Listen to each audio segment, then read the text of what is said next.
"I might live to regret this," said my inner voice, as the revolving door enthusiastically thrust me out into the car park on the last day of corporate life.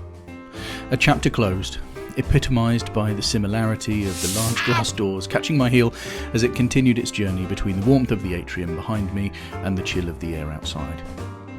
For 20 years, I worked in the sanctuary of a large business. I ran a $70 million P&L, coordinated exhibitions and PR activities. I've written marketing strategies, negotiated multi-million-dollar sales contracts, and sold the corporate vision.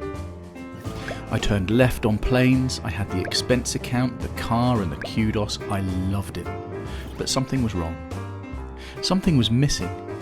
I can remember being at my last performance review thinking, what have I achieved? How have I made a difference? I simply had no balance. It was all for the benefit of other people and growing the shareholder returns. When I started out as a medical graduate, I was filled with passion to make a difference to people that really needed it. I felt alive and invigorated. I cherished the time with patients and their families, but I was also attracted to the innovation of the technology behind the scenes too.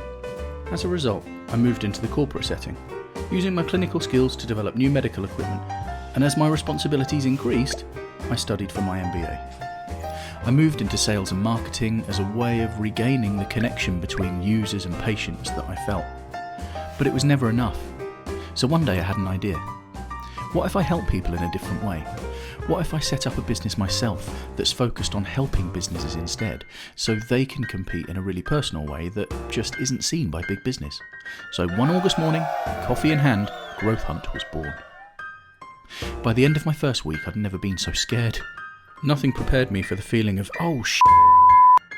The future of our family rested on my shoulders now. Laying in bed, I tried to stop thinking about potentially explaining to my children why they're having a Dickensian-themed Christmas this year instead of the usual festive, Ultra HD, Xbox, latest iPhone of Christmas past scenarios they're used to. I'm a firm believer in doing the right things, doing them at the right time with the right people. It's served me really well today, and I have never been shy of hard work. So I've partnered with Entrepreneur Circle. Combining my background with the proven systems that they've created, I now support and nurture other people's dreams, and I can honestly say I've never looked back. What will your story be? Why not share it with me? Perhaps we could work on it together.